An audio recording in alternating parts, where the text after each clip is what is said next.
Welcome to BroadswordMedia. This is Sean. And I'm Mark. And today we're doing a review on Batman Begins. There have been many Batman movies made before, right? By Burton and others, but none have captured the spirit of Batman, right? It's Bruce Wayne. His parents were killed, right? He wants to punish the evil of Gotham. However, he just doesn't have the means, right? He throws himself into this criminal lifestyle, right? Learns what it means to be, down on your luck, desperate, as the movie says, and then he gets picked up by these kind of shady people. Yeah, these shady people, they're a group of really well-trained fighters. You can sort of say ninjas. Yeah, they were assassins. They were balance, right? That's how I would describe them. Bruce Wayne is integrated into the League of Shadows, where he is given the discipline he requires to further his own goals. They teach him to face his fears, and then when he's fully done with his training, they tell him what their goals truly are, and that is to pretty much burn Gotham City to the ground. And he does not like that idea, so he leaves them and goes on his own. You know, in this movie, they had quite a few villains, right? They had Falcone, they had Scarecrow, Ra's al Ghul. You know, I guess you could consider him a villain. Yeah, of course you can. Yeah, they had a great assortment of villains in this movie, and the roles they played were just outstanding for this film. The Ra's al Ghul, played by Liam Neeson. I mean, once you hear that name, you're like, oh, of course it's going to be good. Yeah, no, this movie was filled with high names, right? Mm-hmm. Liam Neeson, Christian Bale, Morgan Freeman, and a variety of others. It was... Yeah, Michael Caine was the butler. And I think Nolan's true genius is he's able to put many people on a screen and just make them give their highest of performances. And not only just... the movie isn't reliant on their performances alone, but how he orchestrates them into the story, right? He gives every actor the everything they need to play the roles they're supposed to. I mean, they play all their roles perfectly. I mean, all of them do a fantastic job, and just the movie as a whole, just like Dark Knight, and I'm sure Dark Knight Rises will be, it's just done so well.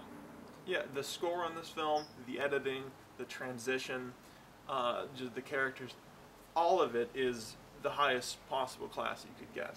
Yeah. In terms of any movie, right? You can compare this to anything, and it could stand up to it, you know. This isn't obviously my favorite movie, but definitely, you know, it's a Nolan, and it's something else. When you're watching it, at no point, you're like, okay, can we, you know, can we get this moving? Can we go this along? When you're watching this thing, you don't know if you're watching it for 5 minutes or 5 hours, right? It just keeps coming at you continuously, and it doesn't stop. It's relentless. Yeah, exactly. Once Bruce Wayne gets through all his training, gets out of it, and then eventually gets into action and becomes Batman, once he gets into action, it just keeps coming. And, I mean, the drama's there. The villains are definitely there. That Scarecrow, the effects they did for the hallucinations that Scarecrow would put people through were superb. No, and it's amazing. Scarecrow, let's just say, when he encounters Batman for the first time, right? He has his, you know, I guess his goons, you know, attack Batman, and that's obviously going to fail. Batman's going to be able to beat them, but then he just simply, you know, he drugs them, and then he sets him on fire. And then it's a very just effective, I guess you could say, attack against him, you know? Oh yeah. I mean, if you're hit by hallucinogenic drugs, that's one thing, but to be set on fire as you're hallucinating, that's certainly another. And I mean, eventually Batman does encounter him again, and turns it around on him and hits him with the hallucinogenic gases while he's still wearing his Batman mask, and just terrifies the hell out of him. So it turns out that Liam Neeson's character, Ra's al Ghul. As we explained earlier, his intentions turned out to be to pretty much burn Gotham to the ground. Or actually, it was to put those hallucinogenic gases in their water supply, which would drive the city mad. Yeah. Right? Once the water was destroyed, the toxins would spread into the air, and it would drive people to insanity. The way that Batman actually takes him down and stops it from happening, I mean, that was really clever how they did it. Gets Gordon, to drive his vehicle. The Tumbler. Yeah, the Tumbler, there we go. Gets him on the Tumbler and prevents the train that would have gotten the water supply all contaminated, prevents it from progressing any further. So, and then of course, Batman leaves Ra's al Ghul on the train to just get murdered. Mm-hmm. Pretty much, he sealed his own fate. Batman, he's like, I'm not going to kill you. I don't have to save a guy there, so. Exactly. It was just classic how Batman ended the main villain, Ra's al Ghul. And Batman, pretty much like any other superhero, it has so many elements to it, right? It can evolve, and new generations will always be able to have their own form of Batman, unlike many other superheroes, which won't necessarily withstand the test of time as well. As for numbers on this movie is absolutely a fantastic movie, but probably in my top 10 favorite movies of all time, but not number 1. So I'm going to have to give it a 9.4. I love this movie a lot.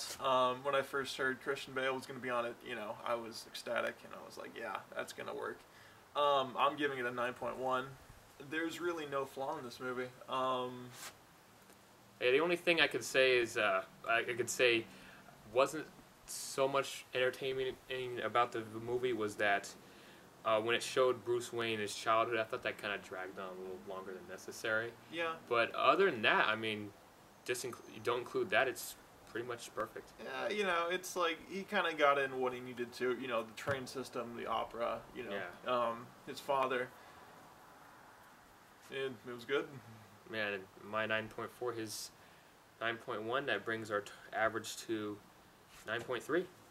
So, if you want to get caught up on Batman before you see Dark Knight Rises, we highly recommend starting from here and doing The Dark Knight, which we shall do in our next video. Mm-hmm. Same bat time, same bat channel. Yeah.